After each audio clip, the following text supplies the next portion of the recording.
Ազգային ժողովի մեծարգո նախագահ, հարգելի խորհրդարան, սիրելի լրագրողներ, սիրելի հայրենակիցներ։ Ձեզ եմ ներկայացնում մարդու իրավունքների պաշտպանի գործունեությունը, մարդու իրավունքների եւ ազատությունների պաշտպանության վիճակը 2020 թվականի ընթացքում, այդ թվում խոշտանգումների կանխարգելման բնագավառում, որ արտացոլված են շուրջ 2000 էջեր ունեցող տարեկան հաղորդման մեջ ու զեկույցում։ Դրանք ծավալով նախադեպը չունեն եւ անգամ չեն ներառում տասնյակներով արտահերթ զեկույցները։ Այս փաստաթղթերն օբյեկտիվ են, որոնցում շարադրված են ոչ խնդիրներ, այլ նաև դրական զարգացումներ։ Տարեկան հաղորդման ու զեկույցի բոլոր քննարկումները մարդու իրավունքների պաշտպանի նախաձեռնությամբ առաջին անգամ ուղեկցվելու են նաև ժեստերի լեզվով թարգմանությամբ համագործակցությամբ ազգային ժողովի հետ։ Եվ այսպես, 2020 թվականի ընթացքում մեր երկրում տեղի ունեցան աղետաբեր իրադարձություններ։ Նոր կորոնավիրուսի COVID-19-ի համավարակը եւ Արցախի ու Հայաստանի դեմ ադրբեջանական լայնածավալ զինված հարձակումները սկզբունքորեն փոխեցին մարդու իրավունքների համակարգի եւ հետեւաբար նաեւ մարդու իրավունքների պաշտպանի գործունեության ուղղությունները։ 2020 թվականը մարդու իրավունքների պաշտպանի հաստատության համար եղել է աննախադեպ ծանրաբեռնված։ Մասնավորապես, եթե 2015-ին միայն դիմումների ու բողոքների թիվը կազմել է 5214, 2016-ին 5113, ապա 2020-ին միայն դիմումներն ու բողոքները եւ սեփական նախաձեռնությունները հասել են շուրջ 15000-ի։ 2015 ու 16 թվականների համեմատությամբ ավելի քան 6 անգամ աճել է թեժ գծին ստացվող ահազանգերի թիվը։ Մարդու իրավունքների պաշտպանի թեժ գծի 116 ծառայությունն այսօր արդեն սպասարկում է միաժամանակ 3 զանգ, շուրջօրյա սկզբունքով, անկախ աշխատանքային օրերից կամ ժամերից։ Մուտքային բոլոր զանգերը ձայնագրվում են։ Զանգեր ու հաղորդագրություններ են ստացվում էլեկտրոնային հավելվածներով, Viber, WhatsApp եւ այլն։ Լայնորեն օգտագործվում են ժամանակակից տեխնոլոգիաները։ Գործարկվել է Apple եւ Android համակարգերով հասանելի մարդու իրավունքների պաշտպանի հավելվածը։ Messenger համակարգում Facebook-ի պաշտոնական թույլտվությամբ ակտիվ է մարդու իրավունքների պաշտպանի ազատազրկվածի իրավախորհրդատու համակարգը հայերեն ու անգլերեն լեզուներով 300-ից ավելի հարց ու պատասխանի մեխանիզմով։ Այս ամենին զուգահեռ շարունակվել են հանրային կրթության կամ իրազեկումների լայնածավալ արշավներն ու վերապատրաստումները։ Կանանց, երեխաների, զինված ուժերում մարդու իրավունքների, հաշմանդամություն ունեցող երեխաների ներուժի ու արժանապատվության գնահատման եւ այլ հարցերով։ Այսօր մեր փորձը օրինակ է բերվում այլ երկրների համար, օրինակ Թունիս, Հորդանան, Բոսնիա եւ Հերցեգովինա, Ալբանիա, Մարոկո եւ այլն։ Արտացոլվում է միջազգային կառույցների հեղինակավոր զեկույցներում, օրինակ Եվրոպայի խորհրդում Ֆրանսիայի նախագահության շրջանակներում, Եվրոպայի խորհրդի նախարարների կոմիտեի հատուկ նիստում Հայաստանի մարդու իրավունքների պաշտպանի փորձը ներկայացվել է Եվրոպայի խորհրդի անդամ 47 պետությունների։ Նույն սկզբունքով մեր փորձը հատուկ հրավերով ներկայացվել է Եվրոպայի խորհրդում Գերմանիայի նախագահության շրջանակում, ԵԱՀԿ անվտանգության ֆորումում եւ այլն։ Առաջին անգամ երբևէ մենք մասնակցում ենք մարդու իրավունքների եվրոպական դատարանում Հայաստանի դեմ գործի քննությանը, լինելով ինքներս պետական հաստատություն, բայց քաղաքացուն պետությունից պաշտպանության նպատակով։ Սա բացառիկ փաստ է, որ խոսում է մեր անկախության աստիճանի մասին։ Պետք է հպարտությամբ առանձնացնեմ մեր միջազգային ամենաբարձր կարգավիճակը, որն անկախության ու արդյունավետ աշխատանքի միջազգային ճանաչման նշան է։ Այս կարգավիճակը վերաշնորհել է ՄԱԿ-ի մարդու իրավունքների գերագույն հանձնակատարի գրասենյակի քարտուղարությամբ գործող մարդու իրավունքների ազգային հաստատությունների համաշխարհային միավորման անկախ հանձնախմբի որոշմամբ, գնահատելով Հայաստանի մարդու իրավունքների պաշտպանի 2016, 2017 եւ 2018 թվականների գործունեությունը։ Եվ իհարկե ամենաթանկը, որ կարող է լինել ցանկացած օմբուդսմանի համար, մարդու իրավունքների պաշտպանի հաստատության նկատմամբ հանրային բարձր վստահությունը, մարդկանց վստահելի աջակցությունը։ Սրանք սոցիոլոգիական վերջին հետազոտություններով հաստատված փաստեր են։ Ուզում եմ հատկապես կարևորել համագործակցությունը խորհրդարանի հետ։ Այստեղ պետք է առանձնացնեմ նախ եւ առաջ համատեղ ինստիտուցիոնալ դարձած աշխատանքը ազգային ժողովի նախագահի եւ նրա աշխատակազմի հետ, մարդու իրավունքների եւ հանրային հարցերի հանձնաժողովի, պետաիրավական հարցերի հանձնաժողովի, արտաքին հարաբերությունների եւ մյուս հանձնաժողովների գործընկերների հետ։ Իսկ հիմա մարդու իրավունքների հարցերը առանձին օրինակների նկարագրությամբ։ Մարդու իրավունքները կենսաթոշակի նշանակում, աշխատանքային ստաժի հաշվարկում, կենսաթոշակի գումարի մեջ, հաշմանդամության կարգի սահմանում եւ այլն շարունակաբար խախտվում են սոցիալական ապահովության ոլորտում թերի վարչարարության պատճառով։ Սա տարիների արատավոր պրակտիկայի արդյունք է եւ ունի համակարգային բնույթ։ Արկա է անբարեխիղճ վերաբերմունք եւ անպատասխանատու վարքագիծ կենսաթոշակառուների եւ այլ շահառուների նկատմամբ։ Այդ վարքագծի պատճառով մարդկանց բարձրացած շատ հարցեր չեն ստանում արդարացի եւ ողջամիտ ժամկետներում լուծումներ։ Լայն տարածում ունեն դեպքերը, երբ սոցիալական ապահովության պետական ծառայությունում մարդկանցից գրավոր դիմումներ պարզապես չեն վերցվում։ Մերժումները մեծ մասամբ բանավոր են, ինչը թույլ չի տալիս սկսել ու չինովնիկն էլ չի հայտնվում ավելորդ գլխացավանքի մեջ։ Փոխարենը մարդը պարզապես զրկվում է իր իրավունքների հետագա պաշտպանության հնարավորությունից։ Չի ունենում անգամ գրավոր մերժում, ինչը նրան հնարավորություն կտար պատկերացում կազմել իր դիմումը մերժելու հիմքերի մասին եւ գոնե հասկանալ, ինչպես կարող է բողոքարկել, ասենք այն, որ պետական մարմինը որոշել է իր աշխատանքային ստաժը չհաշվել կենսաթոշակ նշանակելիս։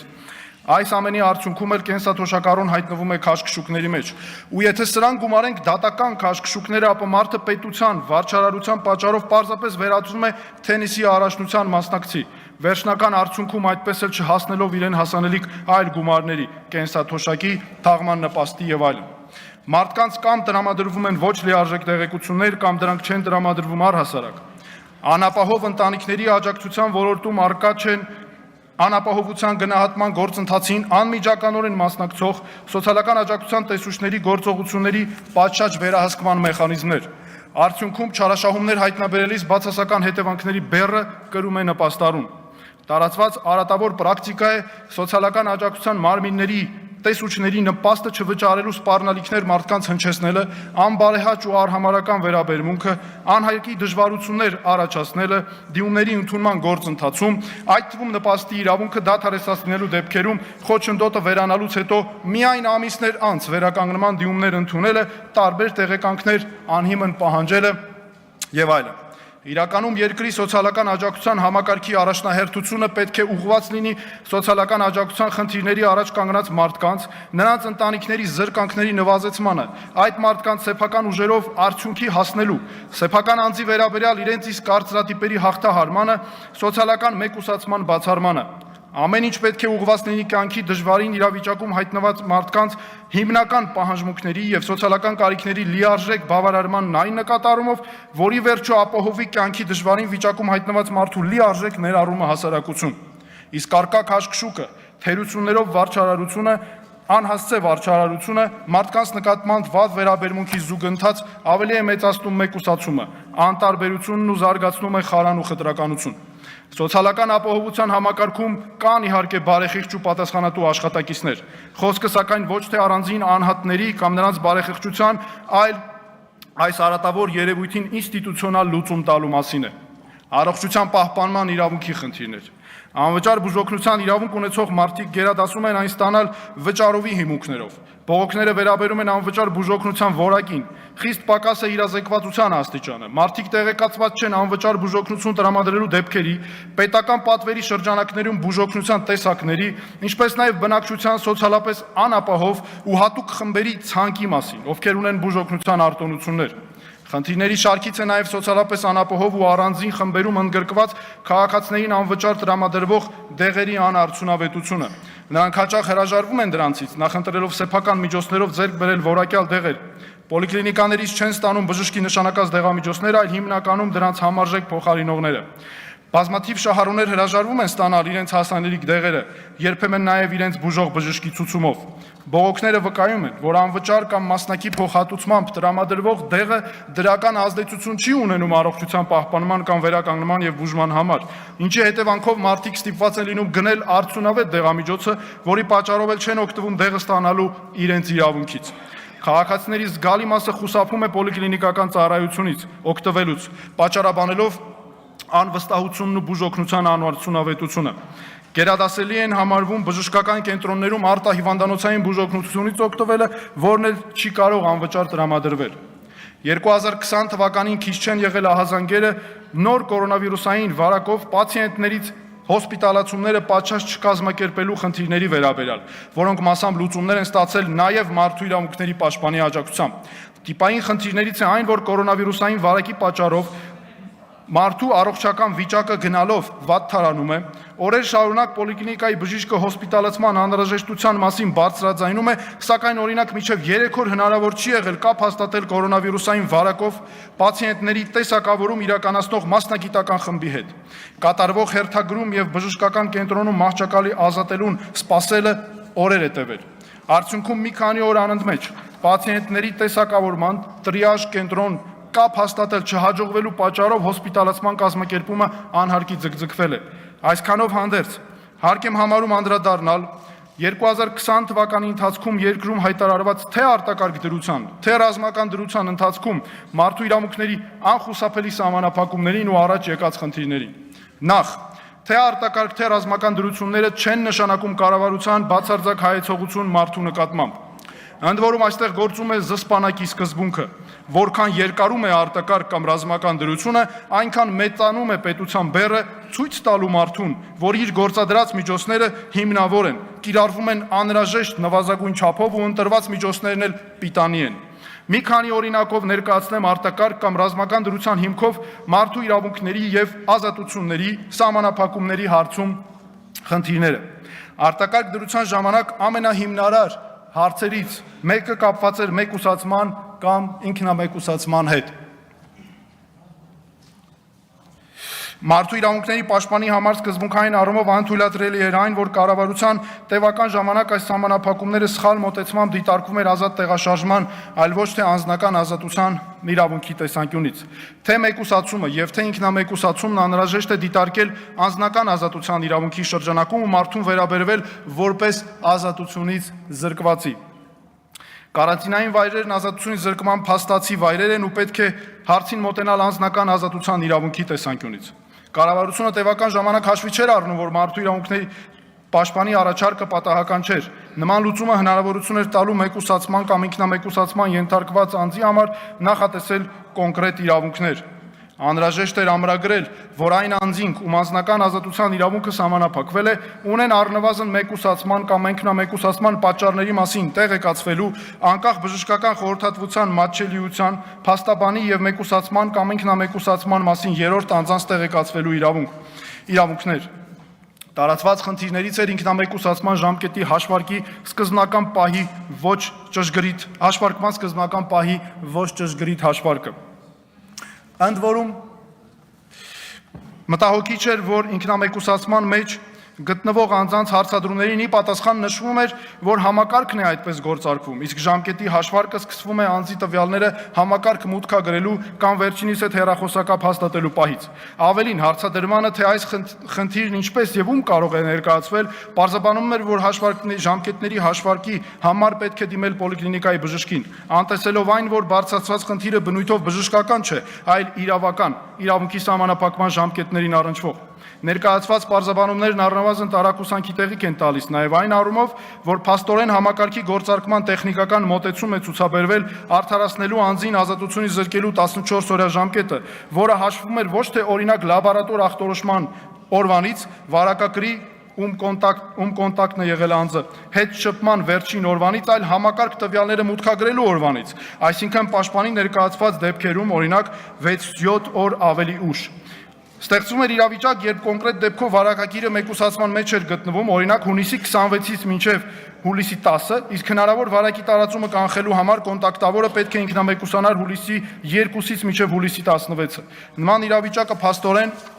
ոչ բժշկական, ոչ իրավական եւ ոչ էլ տրամաբանության շրջանակներում չէր եւ պայմանավորվում էր համակարգի գործարկման տեխնիկական պատճառներով։ Հետևաբար, կոնտակտավորի հրահանգավորումը չկատարելու հետևանքները 14 օրյա ժամկետի հաշվարկման առումով պետք է կրի պետությունը եւ ոչ թե կոնտակտավոր անձը։ Ավելին, ավելի ուշ ժամկետում հրահանգավորումն իրականացնելու խնդիրը նաև պետք է դիտարկել այն ռիսկերի տեսանկյունից, որ մինչև հրահանգավորումը եղած ժամանակահատվածում կոնտակտավորի ազատ տեղաշարժը չէր սահմանափակվում ու հսկվում։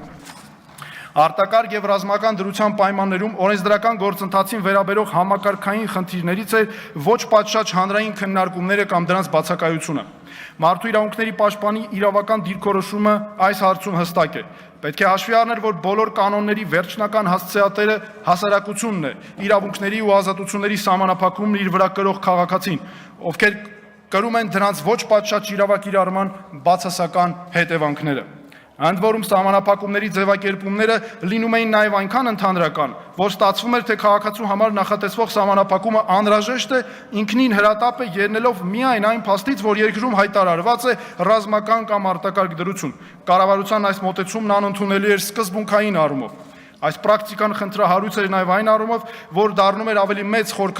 խնդիրների խորքային պատճառ, այդ թվում կոնկրետ սահմանափակումները կիրառելու համար պատասխանատու մարմիններին դարձնելով այդ կարգավորումների զոհը։ Օրինակ, բժշկական դիմակ կրելու կարգի ու պատասխանատվության ենթարկելու անորոշությունը ոստիկաններին դարձրել էր այդ կարգավորումների իրավական զոհը։ Այս ոլորտի օրենսդրությունն այդպես էլ չունեցավ կոնկրետության անհրաժեշտ աստիճան ու մինչ այժմ էլ չունի, չստացավ բավարար կանխատեսելիություն թե քաղաքացու, թե ոստիկանության ծառայողի համար։ Արդյունքում դիմակ չկրելու կամ դիմակը ոչ պատշաճ կրելու համար վարչական տուգանքն ու մարդուն ազատությունից զրկելը ստացել էին պատժիչ բնույթ, անգամ անկախ ոստիկանության կամքից։ Իրականում ոստիկանության գործողությունների նպատակը պետք է լինի նոր կորոնավիրուսային վարակի կանխարգելմանն աջակցելը, երկրում համերաշխության մթնոլորտ ապահովելուն նպաստելը։ Սա է այն ղեկավար սկզբունքը, որով պետք է ղեկավարվել։ Բայց այնպես էր ստացվել, որ դիմակ չկրելու կամ դիմակը ոչ պատշաճ կրելու համար մարդուն բերման ենթարկելու կամ որ նույն է ազատությունից զրկելը դարձել էր միակ միջոցը։ Առանց այն էլ բերման ենթարկելու համակարգում արկա համակարգային խնդիրների պայմաններում արտակարգ դրությունից սկսած ձևավորված այս նոր պրակտիկան ավելի էր խորացնում խնդիրները։ Օրինակ, բերման ենթարկված կամ ազատությունից զրկված մարդու նվազագույն իրավունքները չէին ապահովում։ Խախտվում էր ազատությունից զրկելու պատճառները մարդուն պատշաճ ներկայացնելու պարտադիր պահանջը։ Խնդիրներ էին արձանագրվում բերման ենթարկելու առնչությամբ կազմվող փաստաթղթերում եւ այլն։ Արձանագրվում էր քաղաքացու մոտեցած ոստիկանի օրենքից չբխող պահվածք, քաղաքացու հետ շփման հարցում անորոշություն եւ նրան անընդունելի ձևով բերման ենթարկելու, այդ ընթացքում անհամաչափ ուժ գործադրելու դեպքեր։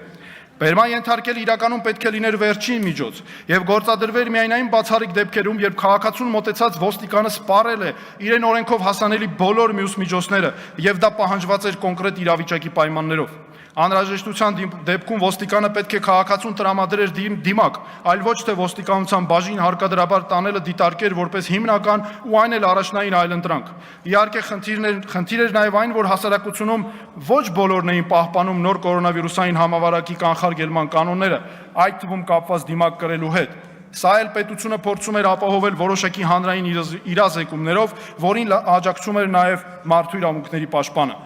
Արտակարգ կամ ռազմական դրության ժամանակ խնդիր էր նաև այն, որ կառավարությունն ամրագրում կամ նախաձեռնում էր բացարձակ արգելքներ, սակայն քանի որ պրակտիկային ոչ բոլոր դեպքերում էր օբյեկտիվորեն հնարավոր լինում դրանց կիրառումը ապահովել, ստացվում էր, որ այդ արգելքները ստանում էին խտրական կիրառություն կամ առնվազն առաջանում էր այդպիսի ընկալում, ստեղծելով իրավական նիհիլիզմի վտանգավոր միտումներ, օրինակ հավաքների կամ խոսքի ազատությունը։